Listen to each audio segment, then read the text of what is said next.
Here we go. Oh, wait, did that?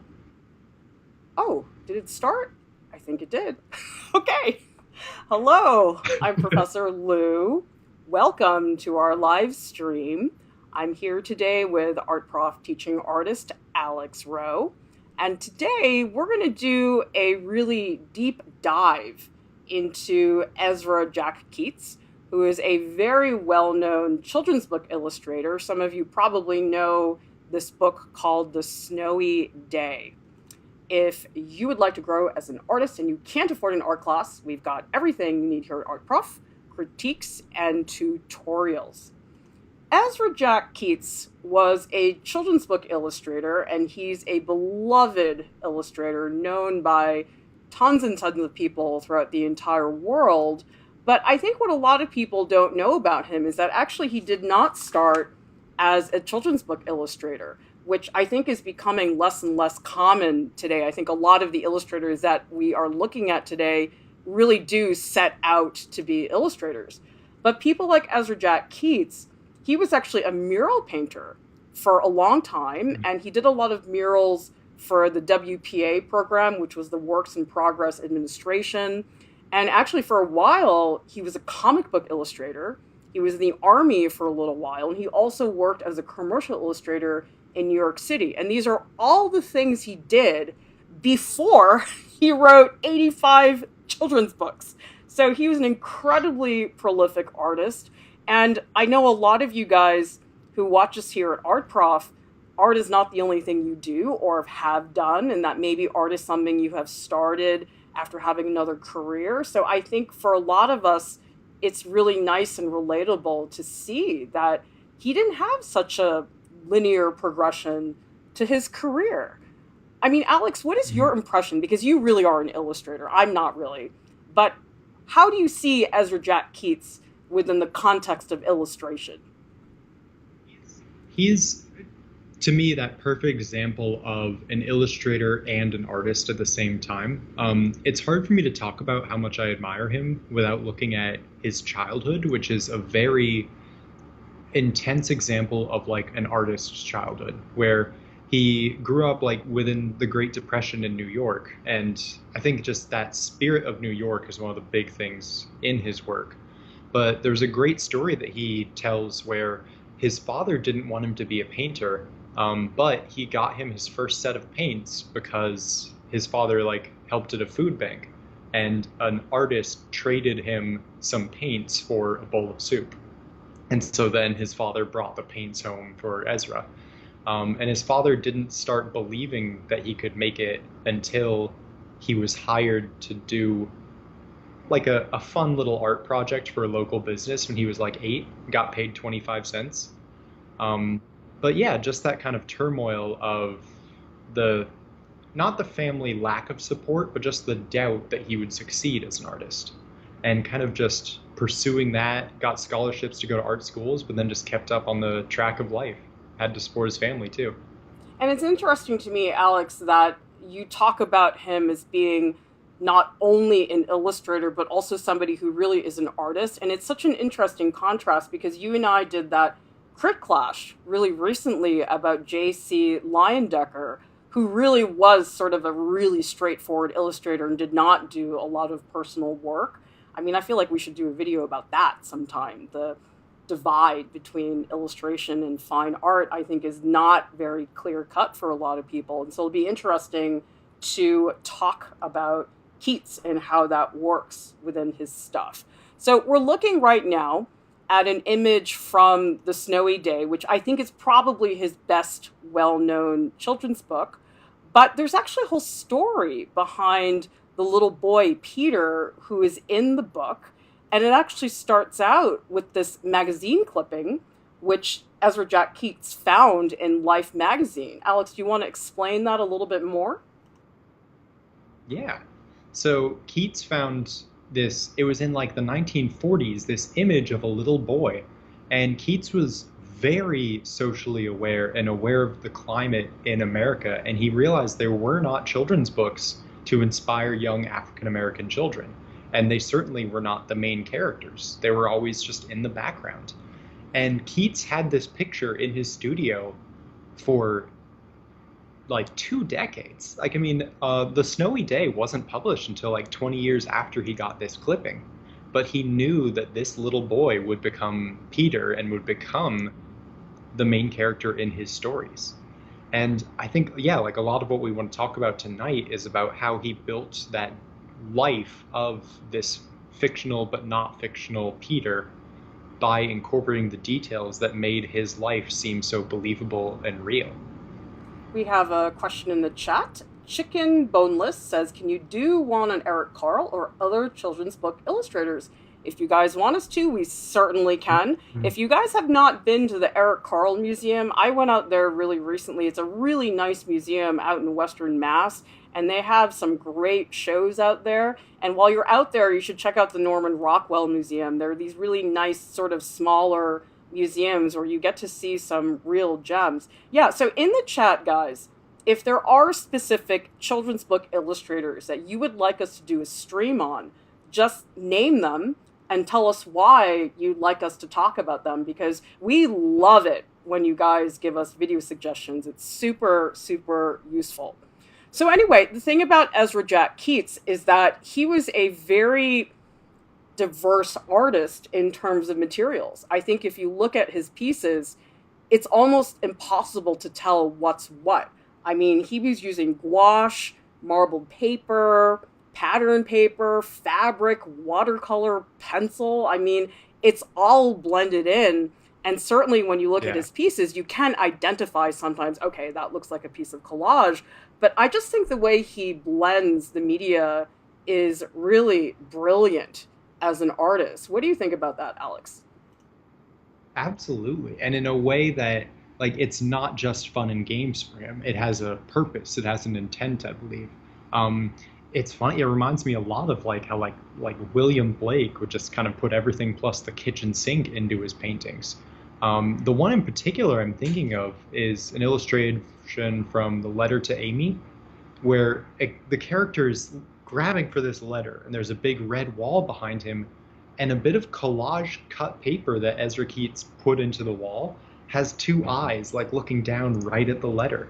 And it's the coolest thing of incorporating the element of his collage work to help facilitate and tell the story.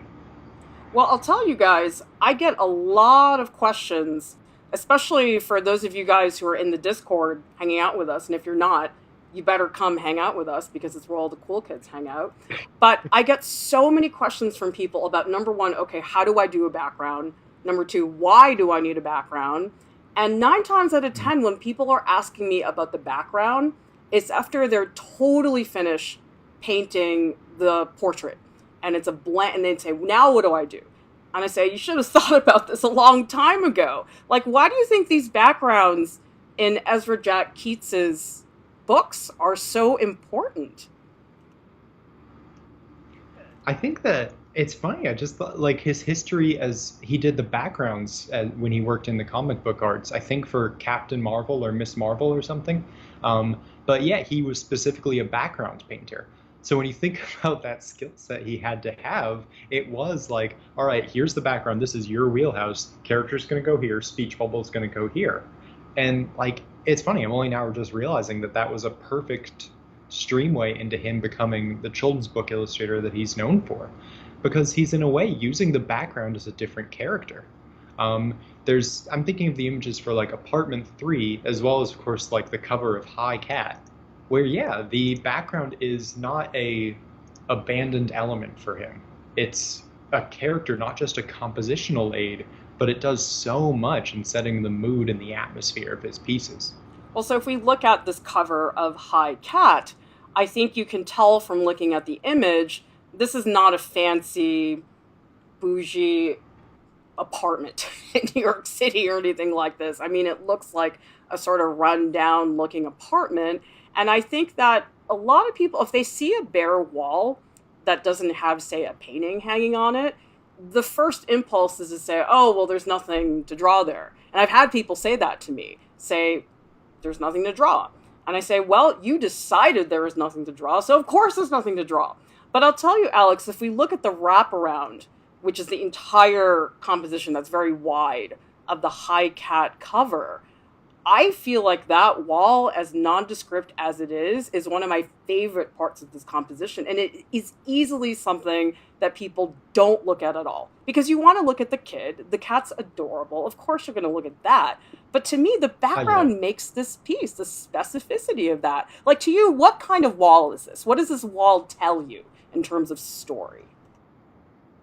Well, I think what's really impressive, and you hit on this, is that it is definitely like the type of apartment it is. It's definitely not like a ritzy, fancy apartment. And he makes it look very homey and very welcoming. And the other thing he's doing, I think, which is really, really smart, it looks like a wall where a kid was able to just go wild. You know? Like the mark making looks very much like a child just drawing on the walls.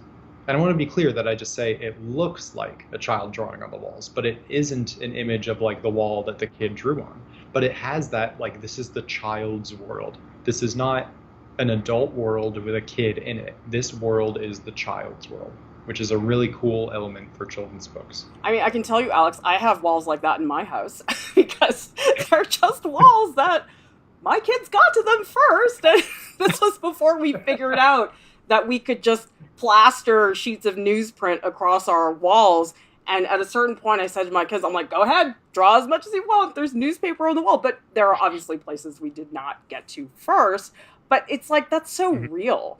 And that's so specific. Yeah. And I think that's what we're trying to get at in the stream, is that Keats didn't just say, oh, it's a wall. He said, this wall has character. It has personality.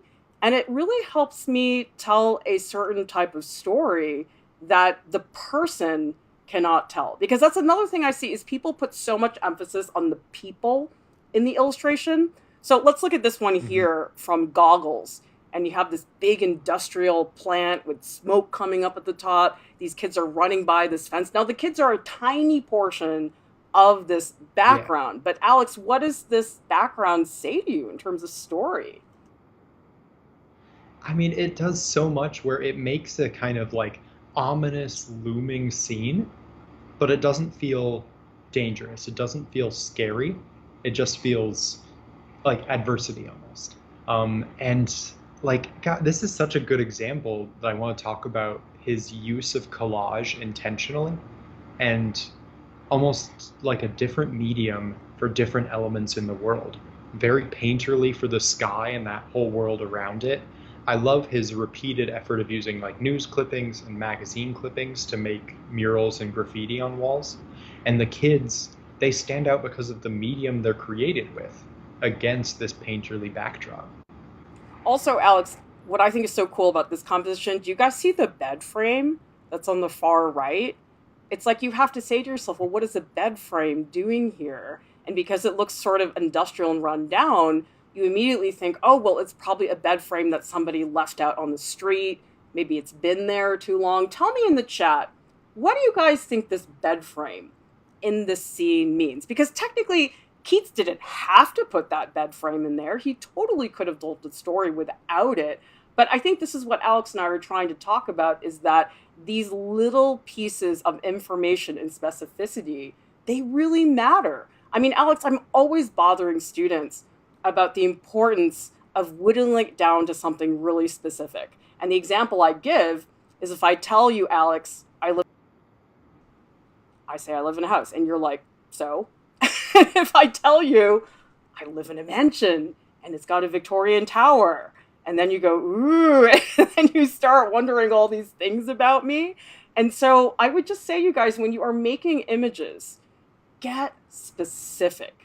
Really, really think about that. Because Alex, in this other one that is also from Goggles, the trash cans, those are important. Can you explain that? I just feel like the trash cans are, who paints the trash cans? You know, like why anyone, like, just because we brought him up so recently, J.C. Linebacker would not paint the trash cans. Like, the trash cans are real, they're an element of life, and they're a compositional element where it's very smart, where every little piece builds the world, from the flower in the windowsill to the like, take an example, Peter in this, his red socks and his red shirt matching his dog's red collar. that visual connection, you know that is Peter's dog. And the trash cans are a way of, in just one simple thing, you know this is in New York City. You know that this is in an urban environment. And it's just such a small detail for that. Not just New York City, but Brooklyn. This is definitely not the Upper East Side. I mean, you can tell from the way the stoop is put together. I just know this because I lived in Brooklyn for a few years. Let's see, we've got some ideas in the chat about the bed frame. So actually, let me pull that up so we can look at that one more time. I think that was in Goggles. Here we go.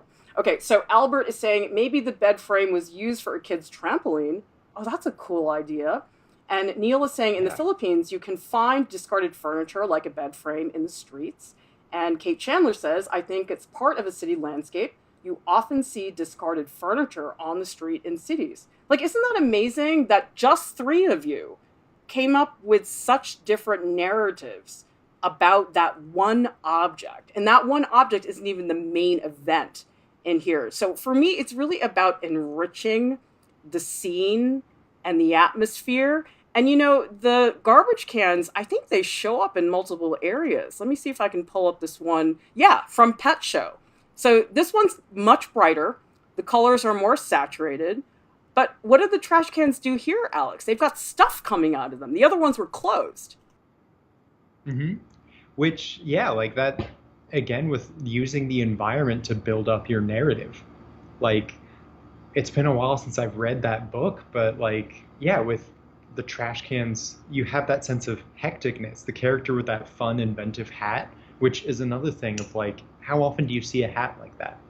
But yeah, just the haphazard, you can imagine the character running away. It makes that eye movement leading to follow them. It's just a really cool element included within it. Yeah, I mean, Keats is so good at patterns. I mean, don't you just love in this Pet Show image?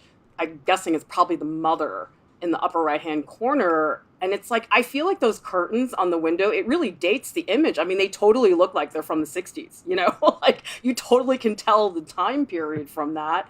And then I just love this hat.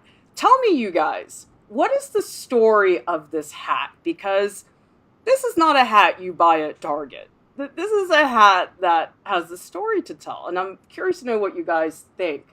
Oh, we got another comment from Yvonne Strong. Because people lived in apartments which were right next to industrial areas, so the factories were literally in their backyard.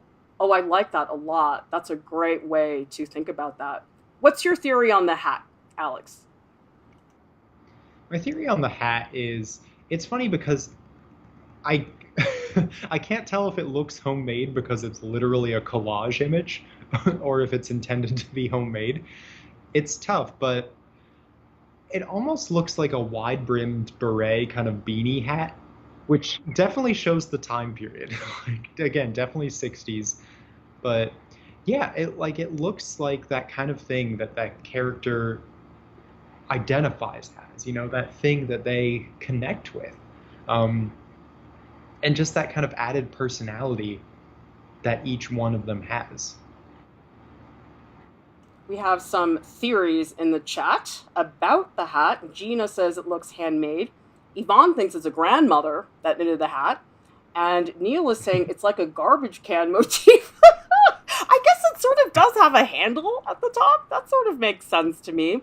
But you know what, Alex? To me, the reason it looks handmade is when I was growing up, my mother used to knit us hats all the time.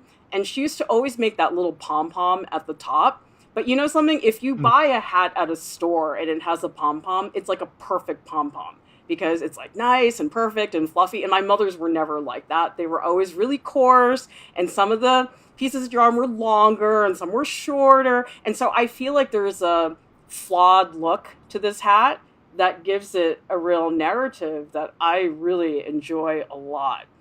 Okay, let's take a look at some other things because there's actually another bed frame that is in the snowy day, and there's also this landscape that Peter is looking at outside the window. So, Alex, what's your theory about that landscape outside of Peter's window? The coolest thing the landscape does for me is how specific it is. Like, it is, I mean, we've said this time and again in the stream, but it is not just a landscape. It sets the scene. And it's funny where the bed frame in this one actually makes me think of the bed frame in another one as a very, like for this in the beginning of the snowy day, this is that starting point. And the bed frame is the starting point to every story of every day. And it's almost like in Goggles, like maybe that bed frame is kind of hearkening to like departing from the beginning. But yeah, I feel like that, and the way it's structured with the black edges around the sides, it is that like starting point. And you look at that image and your eye has nowhere to go but out into the city and into the snowy day. But also, you know what I get the feeling looking at that red frame is that it looks a little clunky. It doesn't look like a bed frame that's very solid. You know when you flip open like a Crate and Barrel catalog and it's like the beds just look ridiculous. They're like these castle beds that are made out of like solid oak and stuff like that. But this just seems like the type of bed that is crooked and maybe one leg is a little bit higher than another. And I just love that specificity. Now, here's the interesting thing because we're talking about details, right? The specifics of his choices. And yet, Alex, look at the way the landscape is painted. Like we always think about like, oh, you got to paint like every little last brick and every little piece of peeling paint. Like, how would you describe the way Keats is actually painting that landscape? This is a lesson that I wish that I learned years before I actually did, where detail is not about you get the smallest brush size you can and you go to town. Detail is about the thought behind it. You can have, and in a way, any great artist has examples of this. Like, you know, Sargent's a big one of just a simple brushstroke can give the suggestion of a whole image. But in this one, Ezra Keats is putting the thought and the detail into every element because the detail's not about the labor, it's not about the intensity of it, it's not about how small the brush size is. And I went through so many size 0 brushes in my sophomore and junior year because I was all about that. But I would have images that looked very disparate and things didn't add up the way these add up. Well, Trent Lucier in the chat has a really good observation. They're saying, I like how the wall and the pajamas are very detailed, but the blankets have no detail. Yeah, and that makes a huge difference because actually, if you guys like just squint your eyes a little bit, actually the very first thing I see is Peter's pajamas because they're so patterned, they're really high in contrast. And then after that, I really see the color of the room, which is that really bright wallpaper. And the fact that the bed is so big, I mean, it's almost half of the composition. It works because it's such a dull, muted color. I mean, picture if that bed was bright yellow, like no way would that have balanced very well with everything. So yeah, I think I agree with you, Alex, that Keats really knows when to back off and when to really show things more clearly, like Whistle for Willie, which is again another one of his super popular books. Like we have this one image of him and he's leaning sort of solemnly against this traffic light. And it's like, look at that awesome brick wall on the right. I just love that brick wall. Like, what does that brick wall do for you? Like, this is one of the, something I love about his work, and it's just, he was definitely like the same time frame, but like those old classic Disney opening credit sequences, like for 101 Dalmatians, like, a huge part of me always wants to see his images move. I would love that. But yeah, like this is, look at all the spaces he's letting your eye rest, but then there's no point in it where he's quote unquote giving up or not thinking about it. He's thinking about every inch of this composition. And think of it just in terms of what you were talking about with busyness, the brick wall, Peter's like zigzag sweater jacket, and like the small speckles on the sidewalk, versus just like those slabs of color behind him. Yeah, they're beautifully balanced. Let's see, we've got some comments. Emily Wilkins is talking about snowy day, so I'll show that slide. I like the background you can see through the window. The change in building colors looks like it could demarcate different parts of the city, which is really cool. Yeah, he's actually using quite a bit of atmospheric perspective back there because there's a little blue building that's tiny and really low in contrast.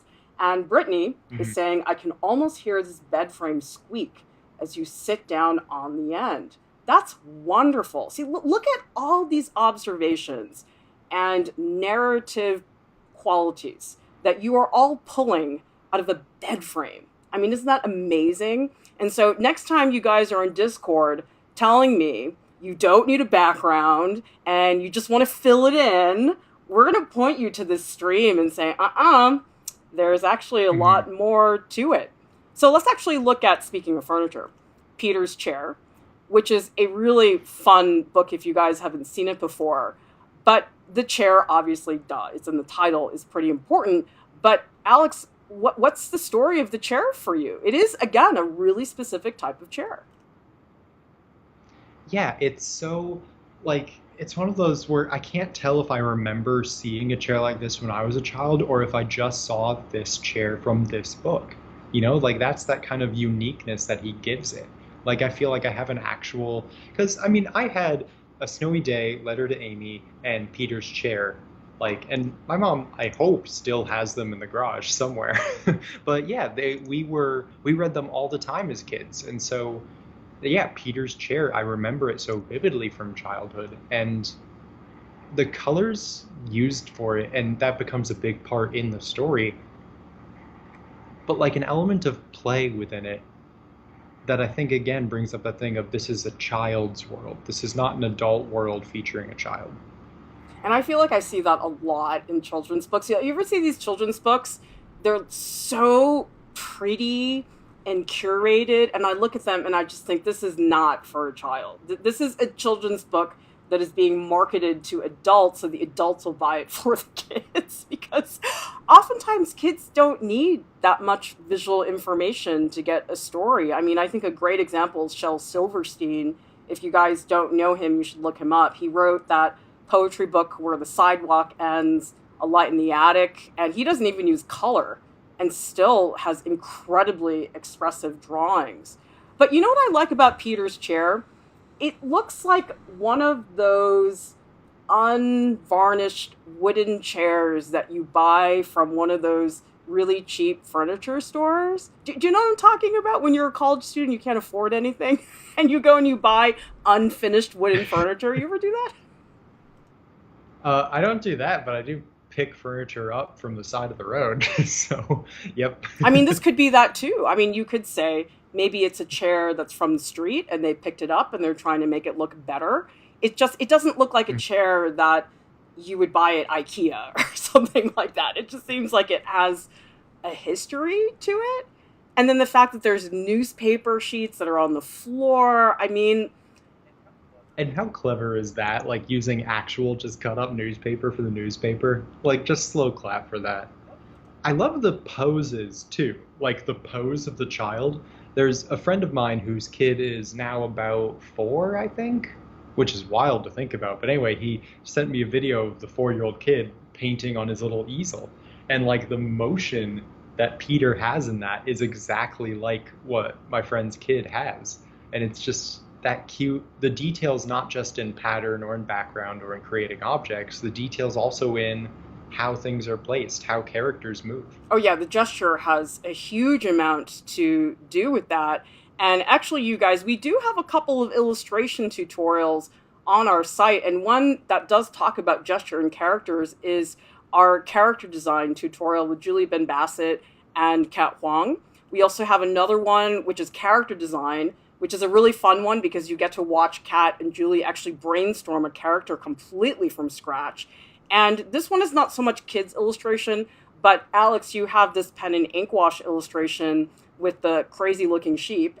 And you guys should take a look at this because I feel like hearing you talk out loud how you came up with that story and how you developed it.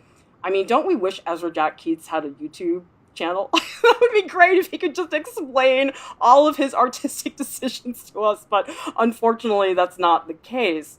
But check out some of these illustration tutorials because I think they might cement some of these concepts a little bit more. Nougat is saying, can I just say how valuable these streams are to me? I feel like it's a gateway into art school before I've even started high school. I've learned more in the past few weeks than in my whole life. Well, I'm really glad to hear that, Nougat. nougat because when I was in high school, first of all, there was no internet. So, duh, of course, we did not have YouTube or anything, but I had no idea about anything until I went to art school. And so the fact that we can give you guys just a little preview of that, I think is really, really nice to hear. Okay, guys, we have an Art Prof share today. Always love sharing these with you guys. So the Art Prof share today is by Ash Douglas. And if you guys go down to the video description below, you can read Ash's artist statement and also check out Ash's Instagram, which is also in the video description.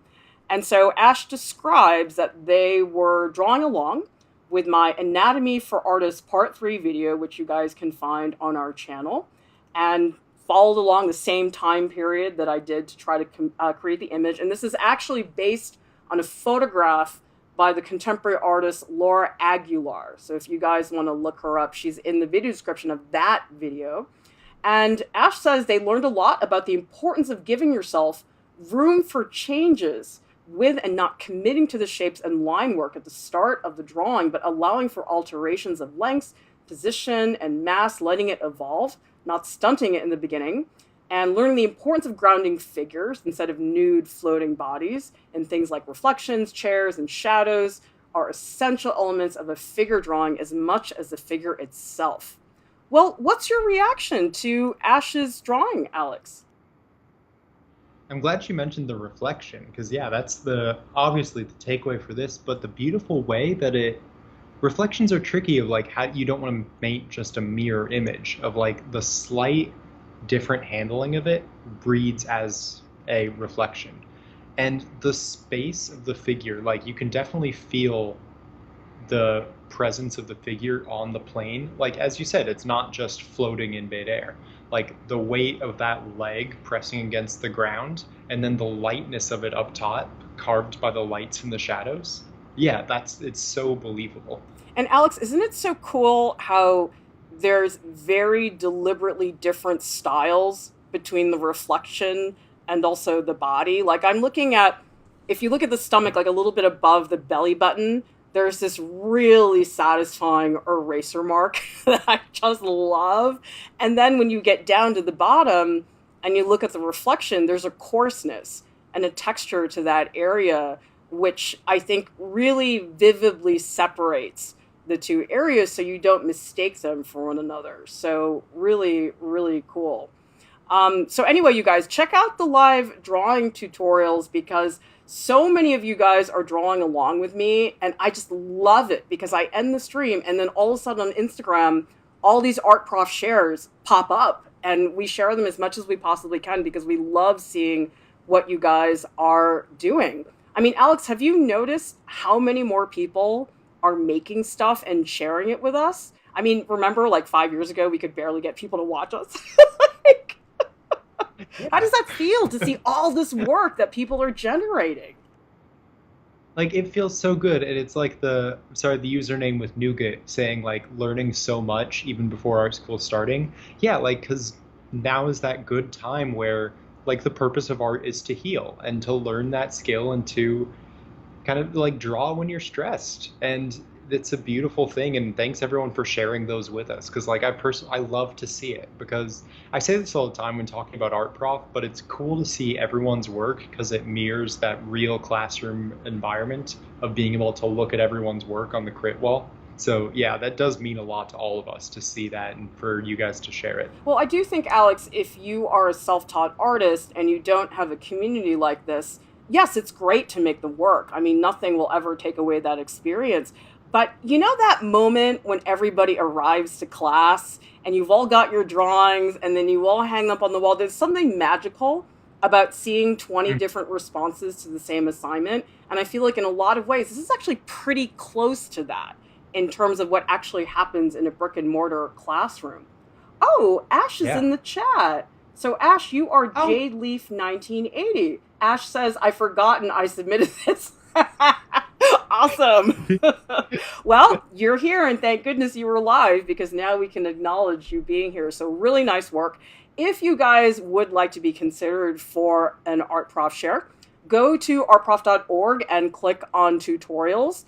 The purple button on the left-hand side will take you to the Art Prof Share submission form, so you can be considered for a YouTube shout-out. And remember, you can just show us on Instagram. You don't necessarily have to have a YouTube shout-out. Just tag us art.prof, use hashtag ArtProfShare, and we'll take a look at it. By the way, come hang out with us on Discord. Alex and I will be over there in about 10 minutes or so, and we love chatting with you guys. It's so much fun to follow up on the stream. You guys can ask us questions that maybe we didn't get to during the stream, so just make sure you go to the right channel, because Alex and I will be in the hashtag post live streams channel. So we'll be there in a little bit. Subscribe to our channel and join the Art Prof family. And thank you so much to our top Patreon supporters. Guys, I have been so overwhelmed by the messages that I've been getting over the past few days. Everybody is telling me their story, where they're from, who they are, what Art Prof means to them. I love it. And it's funny, Alex, because a lot of people are apologizing for writing me long messages. And I'm like, no, I love it. I love reading these messages. Like, it's just the greatest thing ever. So don't stop doing that, because we love it so much, guys. Okay, we'll see you over in Discord really soon. Everybody stay safe. We'll see you next time.